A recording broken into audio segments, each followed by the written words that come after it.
Alors bonsoir tout le monde.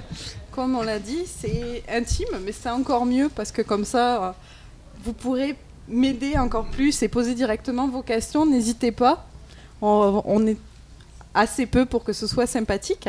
Je vais quand même, par contre, commencer par vous remercier déjà d'être venu jusqu'à la librairie. Par être très contente quand même qu'il y ait un petit groupe qui soit là. Et par vous présenter les auteurs. Je vais commencer par Hervé. C'est moi, ça. Le premier à la gauche. Alors, historien de formation, tourné plus tard vers l'écriture, tes romans sont principalement des romans historiques avec une touche d'ésotérique, du fantastique comme Danae ou Maléfica, également du roman jeunesse. Et en 2014, on voit apparaître sur la scène, on te voit apparaître sur la scène du polar avec Jack, qui met en scène Joseph Laflamme, journaliste, et qui a reçu ce roman-là le prix Sympacom du meilleur premier polar. Donc c'est le début de Joseph Laflamme, journaliste à Montréal à la fin du 19e, alors qu'il se retrouve confronté à Jack l'Éventreur, à cette figure mythique. Il revient en 2015 dans Jérémia, qui est ici, où il est confronté cette fois-ci à l'assassinat de Noirs, ces assassinats ressemblent à des actions du Ku Klux Klan. Cela l'amènera encore cette fois-ci beaucoup plus loin qu'il ne s'y attendait. Donc voilà pour le premier. Laurent Chabin, le deuxième. Oui, mais non le moindre. Mais non de... Ça se discute. Alors, je disais il y a 2 secondes, pas d'ici, non, d'origine française, qui a vécu en Espagne, puis c'est le Canada par la suite, avec Calgary, et finalement, pour venir nous voir jusqu'ici, pour notre plus grand plaisir. Alors, j'ai compté une 15aine de romans pour adultes, et Wikipédia me dit une 60aine jeunesse. C'est un peu en retard, je pense que c'est 75 à peu près. On va écrire à Wikipédia, il n'y en a même pas assez. En 2014 est publié chez Libre Expression le roman « Apportez-moi la tête de Lara Crevier », qui est en fait le 2e volume de ce personnage de Lara Crevier qu'on avait vu apparaître dans Le corps des femmes est un champ de bataille aux éditions Coup de tête. En 2015 paraît « Quand j'avais 5 ans, je l'ai tué », toujours avec Lara Crevier. Mais pour vous faire un petit portrait, peut-être un peu plus de ces auteurs, je me suis dit qu'il valait mieux les laisser parler eux. On commence par celui-là. Alors, je lis Hervé, que je retrouve, excusez-moi, j'ai pas mis le post-it au bon endroit, bien entendu. Ah. Un homme se détacha du groupe qui fraternisait toujours et s'approcha de lui. Assez grand et élancé, le cheveu poivre et sel, une grosse moustache en fer à cheval descendant de chaque côté de sa bouche pour lui encadrer le menton. Les favoris taillés en pointe, il avait un air patibulaire qui n'aurait pas détonné dans les bas-fonds de Montréal, là où frayaient les pires criminels.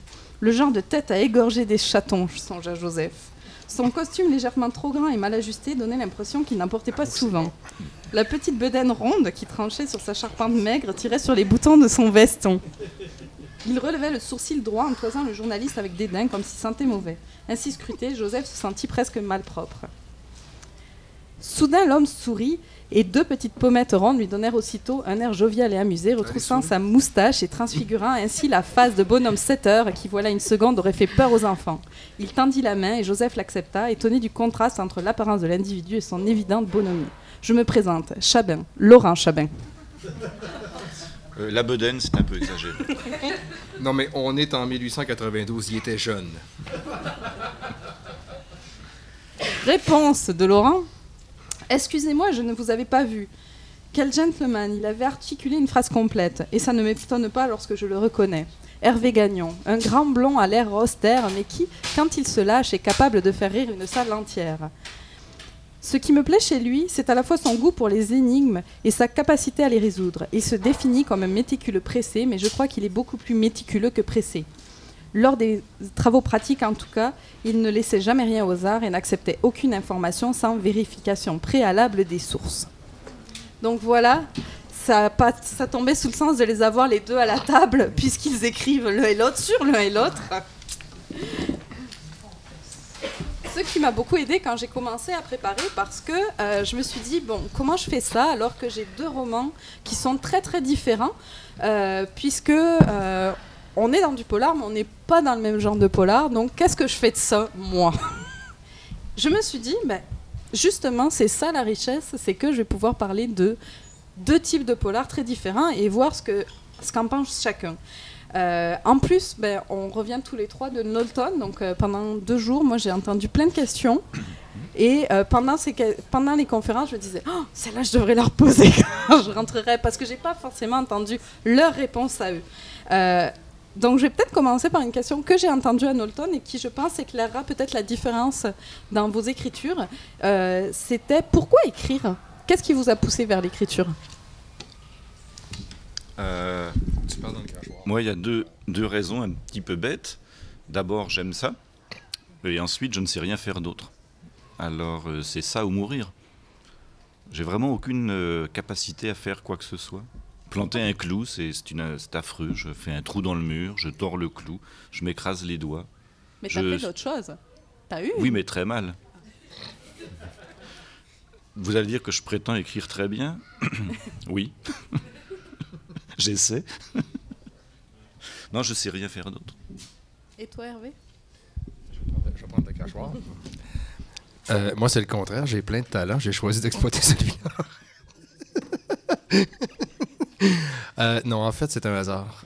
Honnêtement, je suis arrivé à l'écriture vraiment par le plus grand des hasards, c'est-à-dire par l'entremise de mon petit garçon qui avait 9 ans à l'époque.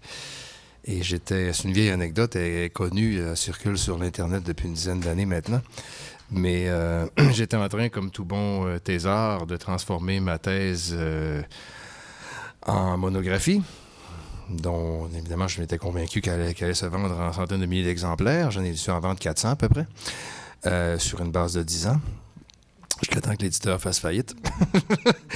Et il est venu me voir un soir pour me dire bonne nuit. J'étais en train de convertir je ne sais trop quel chapitre ennuyeux. Et puis il me dit, c'est plate ce que tu écris. J'ai dit non, c'est pas plate. Il dit oui, c'est très plate. Écris-moi donc un roman Chair de poule. Et à 9 ans, t'es encore le héros de ton petit garçon. T'en es plus pour longtemps. Là. Tu vas désapprendre tout ce que tu sais quand il va avoir 12-13 ans. Tu vas perdre tout honneur, tu vas perdre toute dignité, tu vas perdre toute intelligence, tu vas les retrouver vers 20 ans à peu près. Et alors j'en profitais pendant que je pouvais, et puis je lui ai écrit un roman Chair de poule sans trop savoir ce que je faisais, et puis finalement, j'ai eu la piqûre. Donc tu as commencé par le jeunesse. Ouais. Et pourquoi se tourner vers l'adulte après? Oh, pourquoi? Parce que c'était plus payant. Parce que ça, blague à part, parce que ça enlève beaucoup de limites. La jeunesse, ça a des contraintes. Il y a des contraintes de style, des contraintes de longueur, des contraintes... moi, je n'ai jamais fait de compromis avec le vocabulaire ou avec la complexité, mais il y a quand même des contraintes de longueur, des contraintes de ton. J'ai vu certains de mes romans être refusés par la commission scolaire de Montréal parce qu'il y avait une scène trop violente dedans. C'est des trucs comme ça. Puis moi, ça me met le feu quelque part, ça, ce genre de censure-là. Alors, j'ai dit, garde, on va simplement aller faire de l'adulte, en fait, du général, parce que de l'adulte, ça fait 3X un peu. Tu sais, disons, il y a peut-être un X écart dans mes romans, mais il n'y en a pas 3. Section adulte, version librairie. Donc, voilà, c'est ça. Écrit pour pas plus de 18 ans, mais pas pour les petits-enfants. Écrit pour tout le monde qui est capable d'assumer ses pulsions, disons. Alors, tu ouvres la porte à une de mes questions. C'est que vous abordez tous les deux des sujets très différents. Laurent étant peut-être celui qui va vers des sujets plus difficiles à aborder. Je ne sais pas trop comment le dire. Oui, je le sais. Toi, tu n'as pas de problème. Mais d'autres se trouveraient avec des sujets plus difficiles à aborder. Est-ce que vous avez des limites personnelles? Est-ce qu'il y a des choses... Tu parlais de censure, Hervé. Est-ce qu'il y a des choses que vous-même, vous irez pas raconter, ou est-ce que non, tant que c'est sous votre plume, ça partira? J'ai quelques limites quand j'écris pour les jeunes, effectivement, mais pour adultes, non. Pas de sujet qui te dérange parce que ça peut non, il y a certaines choses que j'écrirai pas de peur de me prendre une fatwa sur la tête, admettons, mais pour le reste, non. Et toi, Hervé, est-ce que... moi, honnêtement, la fatwa me dérangerait pas trop. Là. J'essaie, par contre, de ne pas régler de compte personnel quand j'écris. C'est à peu près la seule limite que j'ai. Puis encore, ceux qui me connaissent savent que le clergé passera rarement de bons moments dans mes romans. Ça, c'est personnel. Mais pour le reste, non. Honnêtement, c'est pour ça que j'ai commencé à faire de l'adulte, entre guillemets. C'est précisément pour ne pas avoir de limites. Il y a des sujets, par contre, qui se traitent moins bien que d'autres. Il y a des sujets qui sont malaisants, si on veut. Quelques scènes que j'ai écrites que je réécrirai peut-être pas. Il y en a que j'ai jamais relues parce que elles ont été trop difficiles à écrire, parce que ça m'a fait peur. Ça m'a fait peur carrément de les écrire. Et celle-là, c'est peut-être ça, la limite. C'est peut-être moi, dans le fond, la limite. C'est peut-être la limite est peut-être morale. S'il y en a une, c'est la moralité personnelle, je pense. Vous ancrez, je pense que dans la salle, on connaît quand même bien vos romans. Vous ancrez tous les deux vos romans dans notre monde, dans un Montréal qu'on connaît, ou la campagne dans le dernier avec Lara Crevier, même si d'une manière très très différente. Hervé, parce que c'est de l'historique, donc c'est un Montréal qu'on reconnaît même s'il est passé. Laurent, peut-être plus par la culture, par les livres que tu cites, beaucoup par... c'est un monde culturel qu'on connaît. Quel travail de recherche vous faites pour ça? Est-ce que vous arpentez les rues? Est-ce que vous relisez, dans ton cas, tous les titres que tu cites? Non. Moi, je ne fais aucune recherche parce que je suis paresseux et que je ne suis pas historien du tout. Donc, mes romans se passent à Montréal parce que j'habite à Montréal. Avant, je vivais à Calgary. Mes romans se passaient à Calgary. Ça se passe où j'habite parce que, justement, je n'ai pas à faire de recherche. Quand j'écris ou quand j'ai écrit, j'ai juste à sortir dans la rue et puis je peux très bien facilement vérifier si l'immeuble est bien situé par rapport à ce que je décris, etc., etc. Pour ce qui est de mes multiples références littéraires, c'est pas tant un jeu que ça. C'est vraiment plus fort que moi. J'ai toujours vécu beaucoup plus, du moins enfant, j'ai surtout vécu dans les livres, pour ne pas dire uniquement dans les livres, puisque j'ai vécu à la campagne, j'y suis né. Je déteste la campagne. Je hais la campagne. C'est fait pour les vaches et les renards. Je ne suis ni l'un ni l'autre. Je ne suis bien que dans une ville assez grande, parce que sinon les petites villes, c'est encore pire que la campagne. Donc, mes 18 premières années que j'ai vécues de force à la campagne, j'ai fait tout ce que je pouvais pour oublier ça. Donc j'ai lu des quantités énormes de livres de 0 à 18 ans, enfin mettons peut-être de 5 à 18 ans, parce qu'au début je lisais moins, mais... c'est ce qui m'a sauvé la vie dans le fond. Donc pour moi la vie c'est ça. Il n'y a pas que le sexe dans la vie, il y a les livres. Donc c'est vrai que je pense jamais à le lire, mais on croit que je ne m'intéresse qu'au sexe, ça m'intéresse énormément, mais pas uniquement. Les livres c'est très très important. Donc j'en mets forcément toujours dans mes romans parce que j'ai été éduqué par les livres. Des livres que je n'aurais peut-être pas dû lire d'ailleurs, parce que j'avais accès à beaucoup de livres qui ne m'étaient pas destinés, et c'est ce qui m'a permis de devenir ce que je suis. Donc dans mes romans, c'est comme, je sais pas, quelqu'un qui a voyagé en Mongolie va écrire Yeruldegger. Moi j'ai vécu dans les livres, donc il y a plein de livres dans mes livres. Et c'est pas des gens que je cite ni au hasard, ni pour faire le malin, je les ai tous lus, ceux que je cite, je les ai généralement beaucoup aimés. Et ils m'ont aussi beaucoup influencé. Mais j'ai pas besoin de les relire. Il y en a qui sont là, simplement. En tout cas, ça peut faire travailler les libraires, parce que le nombre de livres que je me suis dit, en lisant le dernier... ils sont tous à lire et à relire. Oui. Dans ton cas, Hervé, j'imagine c'est beaucoup plus de recherche. À une époque, j'aurais répondu oui. Maintenant, beaucoup moins, parce que, écoute, veux pas, Montréal au 19e, entre autres, pour moi, c'est devenu très facile. J'ai fait ma thèse sur Montréal au 19e. J'ai écrit beaucoup de livres qui se déroulaient à Montréal au 18e, au 19e, même un ou deux au 17e. Bon, foncièrement, je suis docteur en histoire spécialisé en 19e siècle québécois. Tu sais, bon...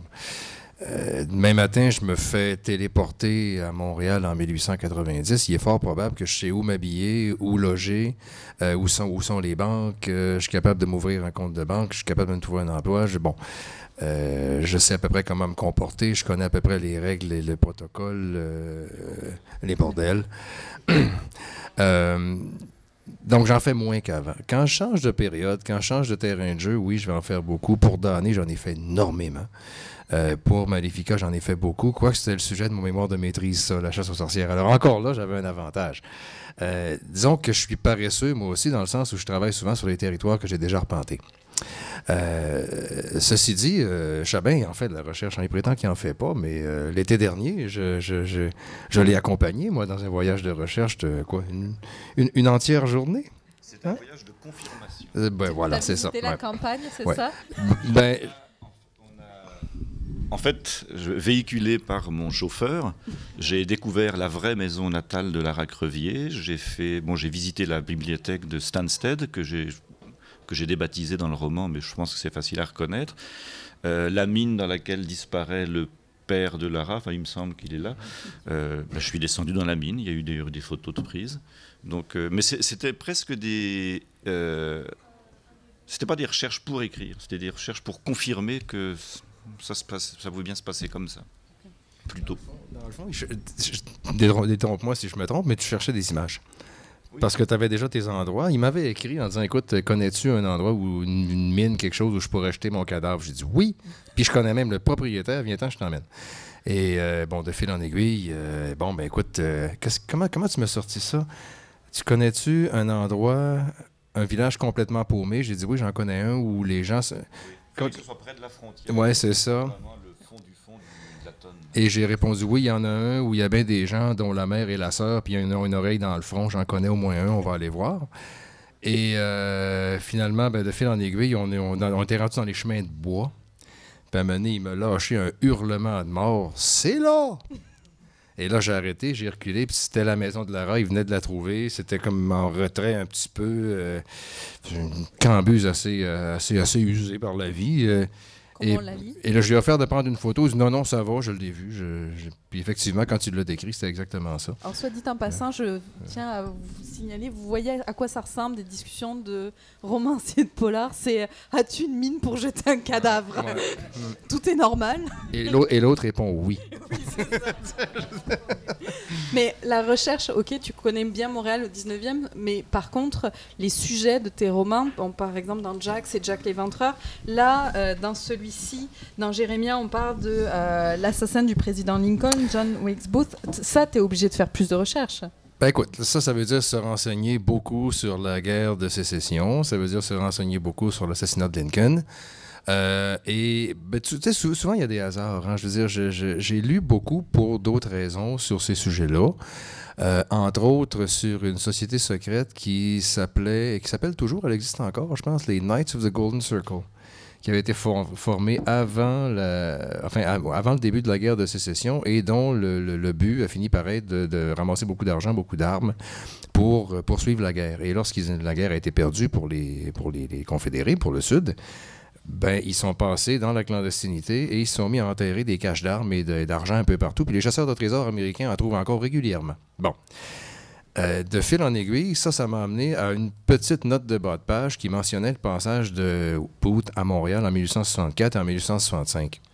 Et moi, généralement, c'est dans les notes de bas de page que je trouve les idées de romans. Parce que c'est les petits rien du tout qui sont négligés de l'histoire qui font souvent les plus belles intrigues. Et il se trouve que le type est passé 2 fois à Montréal et qu'il a quitté Montréal pour aller assassiner Lincoln. Littéralement. Il est parti de Montréal et il a été tiré derrière la tête. Et quand on l'a retrouvé après, il y avait encore le faux passeport avec lequel il était venu à Montréal pour encaisser des traites bancaires des banques sudistes américaines et les redéposer sous un faux nom. Alors, c'est de là que ça part. C'est des rencontres, c'est des hasards. Jack, c'était la même chose. Mais tu sais, souvent, c'est des sujets sur lesquels je lis depuis 20 ans, 25 ans, à temps perdu, pas pour en faire quelque chose, mais parce que ça m'intéresse, parce que je suis curieux. Et tout d'un coup, tu te dis, je pense que Joseph Laflamme pourrait... Tout d'un coup, tu as une épiphanie, puis tu te dis, waouh, je viens de tomber sur quelque chose, voilà, j'ai mon prochain roman. Souvent, écoute, j'ai lu tous les journaux de Montréal de 1801 à 1900. J'en ai ramassé un méchant paquet de meurtres et de faits divers, tu sais. Alors, j'ai des Joseph Laflamme pour le reste de mes jours, si je veux, là. On ne se plaindra pas, continue. Un thème que vous abordez tous les deux, là encore d'une manière différente, mais que j'ai retrouvé dans les 2 romans, c'est celui de la liberté. Alors, chez Laurent, c'est flagrant parce que je pense que Lara Crevier, en particulier, est toujours en quête de cette liberté, quelle qu'elle soit, qu'elle définit à chaque fois. Moi aussi, en fait. Et chez Hervé, moi, je l'ai trouvé dans ce personnage d'Emma. Emma Laflamme, qui est la sœur de Joseph Laflamme, qui, pour l'époque, est une femme assez libre, assez libérée, parce qu'elle est vieille fille. Et comme elle le dit si bien, ma mère, elle est à moi, et si je dois la donner à quelqu'un, c'est moi qui vais la donner, et pas mon frère. Est-ce que c'était un sujet plus important que les autres pour vous? Dans le cas de Laurent, je pense oui. Je pense que c'est le sujet d'à peu près tous mes romans. Pourquoi? Parce que c'est la seule chose qui me paraît intéressante. En fait, t'es un gars simple, t'écris parce que c'est la seule chose que tu sais faire. Oui, ma vie est pas compliquée dans le fond, c'est vrai. Mais à part être libre, qu'est-ce qu'on peut espérer? Je sais qu'on ne peut pas, mais on peut l'être. On peut essayer de l'être à divers degrés. C'est vrai que Lara Crevier n'est pas libre avec ses manigances, puisque finalement elle se prend elle-même dans des pièges, mais c'est son piège à elle. Et moi non plus, je suis pas plus libre peut-être pas beaucoup plus libre que les autres, mais quand même un petit peu plus. J'ai pas de patron, j'ai personne qui me surveille ce que je fais, mais j'ai aucune morale, sinon la mienne. J'essaie d'être libre le plus possible, mais ce qui me chagrine, c'est le nombre de gens qui préfèrent le confort de l'esclavage à un certain inconfort de la liberté. Ça m'a toujours fasciné. Des gens libres, il y en a très très peu, et c'est pas une chose que cherchent les gens en général. On cherche à intégrer un groupe, on cherche à faire partie d'un groupe, on cherche à obéir, on cherche à applaudir un tyran, mais on ne cherche pas à vivre par soi-même et pour soi-même. Très peu de gens veulent le faire, et ceux qui essaient de le faire ne réussissent pas toujours parce que c'est pas facile. Il y a des responsabilités qui vont avec, c'est pas simple. C'est ça et le plaisir. À part ça, je vois pas ce qui vaut le coup de vivre, ce qui vaut la peine d'être vécu. Ce qui est pas mal Lara, en fait. Oui. C'est ça, c'est Lara, c'est ma Madame Bovary. Je pourrais dire un peu comme Flaubert. Et toi, Hervé, est-ce que ce personnage-là d'Emma, c'était volontaire ou est-ce qu'il s'est fait par hasard au fil Mes personnages féminins se forment toujours par hasard de la même façon, ce qui exclut dans le fond la notion de hasard. Moi, je pense que tout simplement, j'écris toujours ma grand-mère. Dans un degré ou un autre, j'écris ma grand-mère qui s'est mariée enceinte de 4 mois en 1930, qui a souffert le martyre, qui a vécu l'opprobre et tout ce que tu voudras, qui a été enfermée dans une chambre à l'étage quand la visite venait pour pas que la honte rejaillisse sur la famille et blablabla. Et qui a passé sa vie entière à essayer de repousser un petit peu les limites de sa prison et puis à ouvrir un petit peu les fenêtres de sa cellule et puis avoir un brin de liberté. Et qui me passait en dessous de la table quand j'avais 12-13 ans des livres qui, à son époque, avaient été à l'index, qui me fait lire Voltaire, puis Rousseau, puis Diderot quand j'avais 12-13 ans, puis à qui il fallait que j'en reparle après. Qu'est-ce que tu as compris? Le contrat social, c'est quoi? Elle me fait souffrir, mais en même temps, elle me former quelque part. Et je pense que mes personnages féminins sont forts comme ça et sont... oui, libre, ou enfin aspire à une liberté, parce que, puis je m'en rends compte avec le recul, hein, quand on écrit, au début, on s'en rend pas compte. Maintenant je le sais, regarde, je suis pas naïf, là. Je pense que, quelque part, c'est ma manière à moi de donner juste un petit peu de liberté à ma grand-mère. T'sais, de lui donner un petit peu de cette liberté qu'elle a voulu avoir toute sa vie. T'sais, lui montrer qu'une femme comme elle, dans le fond, pouvait avoir de l'impact, pouvait avoir de l'influence. C'est peut-être pas ça non plus, il faudrait demander au Dr Freud. D'ailleurs, je trouve ça intéressant que tu dises que on ne se rend pas toujours compte, mais après, en écrivant, on finit par savoir. Je me demandais comment vous sentez que vous avez écrit beaucoup, les deux, que ce soit pour jeunes ou pour adultes. Comment sentez-vous que vous avez évolué dans vos romans? Est-ce que vous avez évolué? Est-ce que vous écrivez différemment? Moi, oui. Je ne sais pas comment j'ai évolué, mais j'écris plus comme avant, oui. Les livres que j'ai écrits avant étaient beaucoup moins intéressants, à mon avis. Du point de vue de l'écriture, pas tant du point de vue de ce qu'il y a dedans, mais mon écriture a un petit peu évolué. Puis heureusement, et dans un sens qui me plaît à moi. Si j'écrivais plus mal qu'avant, ça me chagrinerait quand même. Mais peut-être que des gens trouvent que j'écris plus mal qu'avant, parce que mes goûts à moi ne sont pas forcément les goûts de tout le monde. Mais oui, j'ai évolué dans ce sens où j'essaie moins de copier mes modèles. J'ai commencé à écrire quand j'étais ado, enfin ou jeune adulte, on appelle ça comme ça maintenant, en copiant les auteurs que j'aimais. Alors je faisais du faux Borges, du faux Kafka, du faux Buzzati, parce que c'était ça mes auteurs.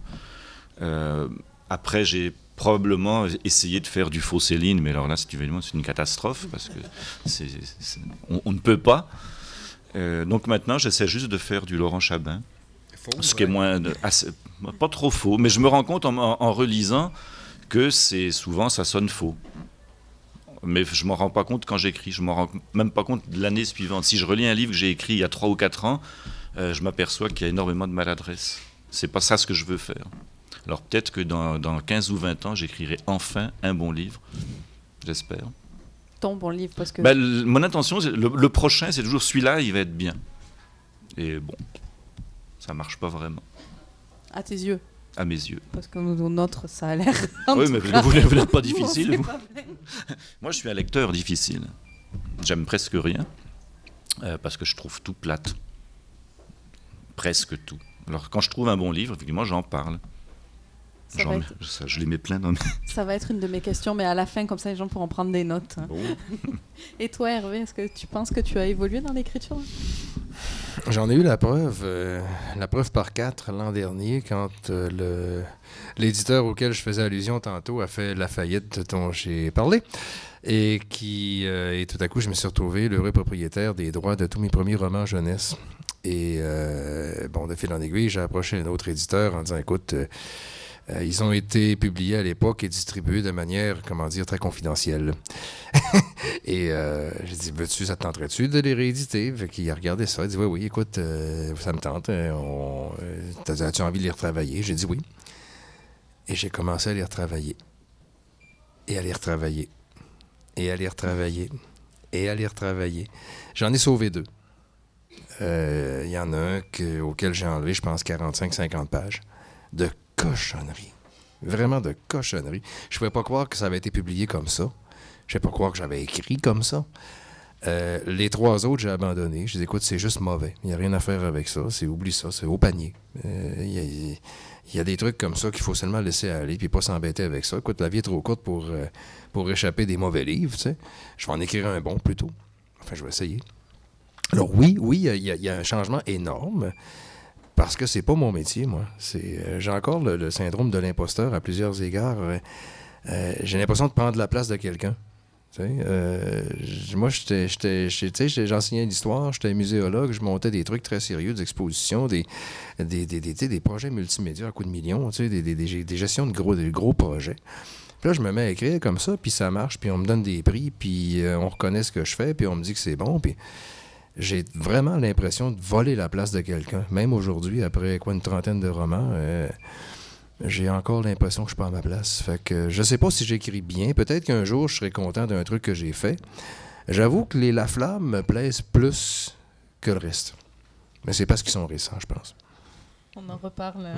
Je pense que c'est peut-être un sentiment que vous partagez tous les deux, parce que ce week-end, il me semble que tu me disais que toi, tu te voyais toujours comme un auteur... de la relève. De la relève, c'est ça. Je me vois assez comme un débutant, oui. Parce que mes romans ne sont pas ce que je veux qu'ils soient. Donc, j'ai pas encore réussi mon coup. Mais ça passera peut-être avant que je sois mort, je ne sais pas. J'espère. Je pense que c'est ce qui fait les bons auteurs aussi, de ne jamais être sûr pour pouvoir mieux travailler à chaque fois. Ce qui serait le pire pour moi, ce serait de refaire encore un vieux Laurent Chabin. Parce qu'il y a des auteurs qui font ça. Il y en a qui... Moi, j'essaie au moins de ne pas être plus mauvais que les précédents, mais je ne sais pas si vous voulez des noms, je vais faire mon méchant, mais il y a des gens qui ont commencé leur carrière avec des livres excellents, comme par exemple Nancy Houston, et qui n'ont fait que dégringoler par la suite. C'est affligeant, la pauvre. Elle ne le sait pas, elle, mais...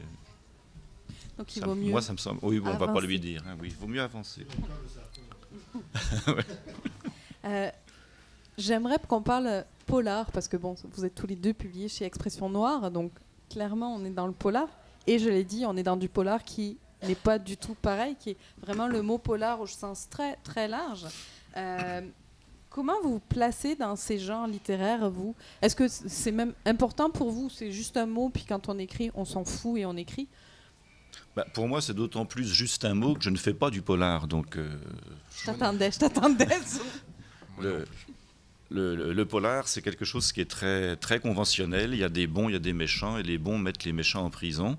C'est un peu le roman bourgeois du XXIe siècle. Le bien triomphe, il y a l'ordre qui va être un petit peu menacé à un moment donné, mais le désordre ne va jamais être complet. La police veille sur nous.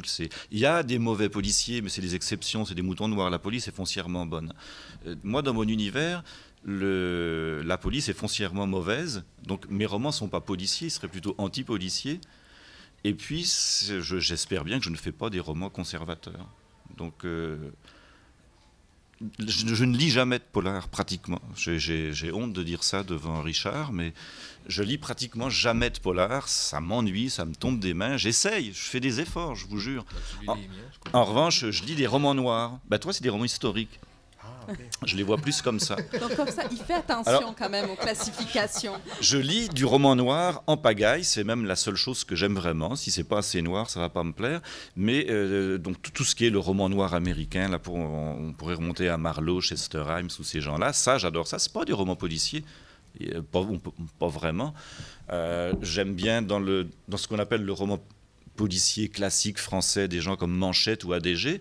Mais ni l'un ni l'autre ne font du roman policier. Il n'y a pas de flics dans leurs romans, ou alors ils se font tabasser. Manchette, c'était un anarchiste. Il fait des romans dans lesquels les flics se font tuer, se font massacrer, ou tous les gens qui sont des bons dans la bonne société harperienne sont des mauvais dans les siennes. Lui non plus, c'est pas du roman policier. Donc c'est ça, moi je suis un amateur de romans noirs. Mais on ne peut pas s'empêcher de dire polar, parce que c'est plus facile, c'est 2 syllabes. Puis dans le fond, le polar, ça veut dire quoi? Ça veut dire à peu près tout ce qui tourne. Je pense que c'est un grand mot qui touche à plein de sous-genres. Mais disons que je ne fais pas du roman d'enquête, ça c'est clair. Puis je ne fais pas du roman dans lequel les bons gagnent contre les méchants. Ou alors c'est mes bons à moi, mais qui ne sont pas les bons de tout le monde. Hervé, toi tu fais plus du roman d'enquête, n'empêche qu'il n'y a pas de flic non plus. Il y en a un, mais c'est pas lui le véritable héros. Moi, je sais pas ce que je fais. Honnêtement, je me rappelle l'an dernier, au Printemps meurtrier, Norbert Spener m'avait expliqué de façon très docte, comme il le fait toujours, la différence entre le polar, le thriller et le suspense. J'ai pas compris. Je pense que je fais du thriller. Honnêtement, c'est ce que je pense que je fais. Quand on m'a demandé de faire un polar pour Expression Noire, j'ai répondu que j'en faisais pas. On me dit oui, t'en fais toujours, mais tu le sais pas. Et Henrian Lison, qui essayait de me convaincre de faire un polar, m'a dit mets le cadavre en premier, tu vas voir, le reste va suivre. C'est ça que j'ai fait. J'ai pas changé mon écriture, j'ai pas changé mes sujets, j'ai pas changé mon intérêt. S'il n'y a pas un grand complot quelque part derrière le décor, ça me déplaît. Je dirais que oui, je fais des romans d'enquête par la force des choses. C'est sûr que c'est des courses à obstacles, c'est sûr que ça va vite, c'est sûr que ça déboule. Parce que les romans lents m'ennuient. Je m'ennuie quand je les lis, je m'ennuie quand je les écris, tout simplement. Moi, il faut que ça saigne, il faut que ça pète, il faut que ça fasse mal, il faut que ça explose, il faut qu'il se passe de quoi à la fin de chaque chapitre. Bon, si c'est comme ça, je suis heureux. Le reste, c'est de la technique, c'est de la convention, peu importe que ce soit du thriller ou du polar. L'idée, c'est pas de faire éclater les conventions, c'est d'en jouer. Hein? C'est comme un instrument de musique, on en joue comme on veut, on improvise comme on veut sur une guitare ou sur un piano. Mais bon, est-ce que je fais du polar? Moi, je dirais non. Moi, j'ai pas l'impression de vraiment faire du polar. Mais de toute façon, le terme polar a tellement éclaté au cours des 10-15 dernières années. Bon, tu sais, Chabin fait un type de polar, j'en fais un autre. C'est du polar historique, je sais pas. En France, ce que je fais, on appelle ça du thriller historique. Ici, on parle de polar historique. Je suis une drôle de bébête, pas facile à classer. Les libraires, jusqu'à récemment, ne savaient pas trop où me mettre. Je me retrouvais des fois dans la section roman historique, roman fantastique, thriller, policier et même, meilleure manière de tuer un livre, dans la section roman québécois. Ça, on pourra en parler longtemps avec Norbert. Ouais. Comment tuer un roman noir ou un polar québécois, le maître en littérature québécoise. Ouais. Mais d'ailleurs, tu parles de complot. Effectivement, il y a toujours ce complot. En particulier aussi, il y a les francs-maçons aussi qui reviennent dans ton roman. Oh, ça te fatigue, ça? Non. Je suis désolée parce que j'ai déjà fait une entrevue cette fin de semaine avec Hervé, donc il y a des questions que j'ai déjà posées. À un moment, j'ai lu le même livre. Mais en fait, ma question, c'est comment tu fais pour ne pas tomber dans le piège, dans l'écueil du ce que Norbert Spener appelle le roman ésotérico-religieux, quand ça devient abracadabrant et qu'on fait encore un roman sur les francs-maçons, parce que là, c'est pas ça. Comment tu travailles pour pas tomber là-dedans? Je veux dire honnêtement, c'est le seul principe que je suis, c'est que ces questions-là, qu'il s'agisse de la franc-maçonnerie ou du complot ésotérico-religieux ou quoi que ce soit d'autre, ça ne doit pas être la raison d'être du roman. J'ai toujours fait attention dans tout ce que j'ai fait, là, qu'on parle de franc-maçonnerie ou qu'on parle des... Bon, j'ai quand même fait une comment on appelle ça, une tétralogie, 4 tomes, c'est ça, ouais? Sur les Templiers. sur les Cathares et les Templiers. J'ai fait 3 tomes sur la chasse aux sorcières avec en fond de toile, en fond de décor, le fameux mystère du dernier mérovingien, puis bon, de la descendance des mérovingiens, tout ça. Alors oui, je m'abreuve beaucoup à ces ouvrages conspirationnistes un peu, là, parce que les très mauvais ouvrages d'histoire font généralement des très bons romans d'histoire. Bon. Ça fait souvent les meilleurs. C'est de la cochonnerie en termes de travail historique, mais dans un roman, ça peut devenir crédible. Ça doit de tourner correctement. Mais il faut jamais que tout ça soit... Comment dire? Donc, il faut jamais, par exemple, dans le cas de La Flamme, que l'intrigue soit maçonnique. Il faut qu'il y ait de la maçonnerie dans l'intrigue, ce qui n'est pas la même chose. Tu trouveras jamais... les maçons ne sont jamais ni les coupables, ni les innocents, ni les impliqués. Ils vont être en périphérie de l'affaire, mais les gens vont penser qu'ils sont là, ce qui n'est pas la même chose. T'sais? Sinon, oui, effectivement, on tombe dans le piège du préfabriqué, on tombe dans le Steve Berry, puis dans Dan Brown, qui est peut-être le pire du pire, mais c'est celui qu'on connaît le plus. Ou dans le David Gibbons, qui est possiblement... C'est épouvantable. J'aime ça quand vous donnez des noms. Non, mais regarde, écoute, je veux dire, il y en a qui ont donné le mien, je me permets de donner celui des autres. Bon, hein? Bon, alors, j'espère que vous n'allez pas être aussi méchant. Ben, c'est pas méchant que je cherche, mais franc sur ma prochaine question, parce qu'on va être écouté puisqu'on est... Moi, je suis toujours franc, par exemple. Oui, je le sais. Je veux pas qu'on soit franc, OK? On ment, là. Non, OK, on ment. OK. Mais on revient donc tous les 3 de Knowlton. Et du coup, j'ai envie de parler de polar québécois qui est en train d'exploser depuis quelques années. La preuve, ça fait 4 ans qu'on va à Knowlton, puis 4 ans qu'il y a toujours plus d'auteurs, toujours plus de public. Et moi, en tant que libraire, je le sais, il y a toujours plus de publications aussi. Qu'est-ce que vous pensez de l'évolution du polar québécois de ces dernières années? Parce que je pense qu'il y en a une. Est-ce que vous les lisez? Est-ce que vous observez ça? Toi, vous leur parlez une fin de semaine par an, en tout cas. Bon, je peux parler du meilleur polar québécois que j'ai jamais lu. Non, il y en a 2. Il y a La Trace de l'escargot de Boutillette, qui est probablement le meilleur, et bien meilleur que Bondrée, contrairement à ce qu'il dit lui-même. Et La vie comme avec toi de Geneviève Lefebvre. Je pense que c'est les 2 seuls polars que j'ai lus jusqu'au bout. Parce que je suis incapable de lire un polar jusqu'au bout. J'ai expliqué pourquoi tout à l'heure. Mais parce que La Trace de l'escargot, il y a effectivement ce personnage qui est... Oui. Puis il y a la peinture, il y a un style, il y a surtout un style d'écriture. Ça, c'est ce qui me... Je comprends même pas qu'on puisse lire un livre quand le style de l'écrivain est celui d'un fonctionnaire de la Troisième République française. Ça me... non, je peux pas, j'y arrive pas. On m'a souvent reproché, des gens avec qui je parle souvent et qui me connaissent bien, et devant qui je juge un livre parce que j'en ai lu 5 pages. Tu peux pas juger un livre parce que tu en as lu 5 pages. Ben si, je peux juger un livre parce que j'en ai lu 5 pages, parce que 5 pages de merde, c'est pas la peine d'en lire 150. C'est pas la peine. Pour information pour les lecteurs, Benoît Boutillette, nouveauté, la suite va enfin sortir en septembre après 10 ans. Oui, parce que c'était 2006. En 2005. Donc ça, c'était bon. Il y avait à peu près tout ce qui peut me plaire dans un livre, dont une écriture vraiment particulière. Et puis Geneviève Lefebvre, c'est très bon aussi, parce que c'est complètement en dehors des codes habituels. Les codes, moi, ça me fait penser à la police. Je regrette, j'aime pas ça. Et toi, Hervé, est-ce que tu observes, est-ce que tu les lis, est-ce que tu vois cette évolution? Je les lis, je ne dirais pas jusqu'à dire beaucoup, j'en lis quand même pas mal, oui, mais je dirais mélangé dans l'ensemble. Je lis pas que du polar québécois, j'en lis d'un peu partout. Puis bon, ben des thrillers aussi, encore là, je suis pas sûr de la distinction entre les deux. Non, mais au sens large. Ouais, c'est ça, ouais. Ben, écoute, je te dirais que j'ai... Moi, c'est bête, mais j'aime ou j'aime pas. J'ai pas de milieu. Je suis un peu comme Laurent. Quand ça m'ennuie, ça m'ennuie.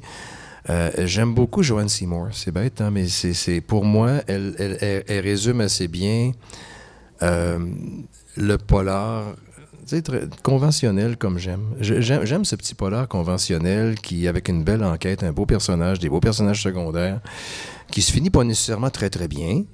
Mais qu'on prend plaisir à lire. J'ai toujours du plaisir à lire les ouvrages de Joanne. Quand j'ai le goût de me faire déranger, honnêtement, puis c'est pas parce qu'il est là, je le dis quand il y est pas, mais je lis Chabin. Chabin me perturbe, moi. Ça me perturbe encore plus. J'aime son écriture ciselée, presque chirurgicale, ses phrases choc.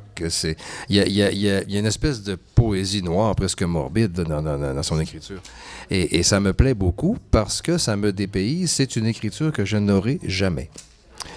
Et que je n'aspire pas à avoir, que je ne souhaite pas avoir, mais que j'admire chez lui. Comme j'admirais à l'époque Chester Himes, tu sais, bon.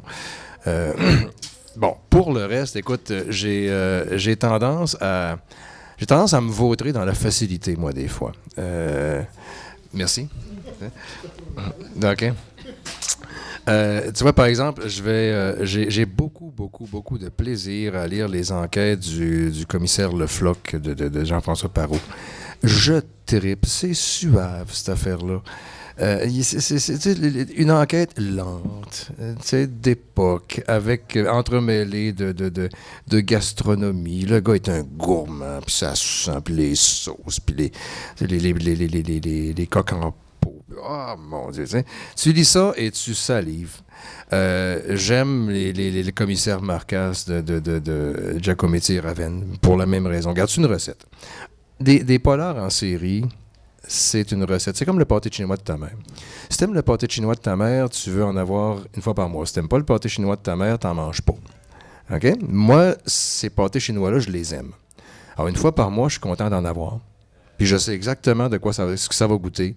Je sais exactement comment ça va se digérer, puis c'est parfait comme ça.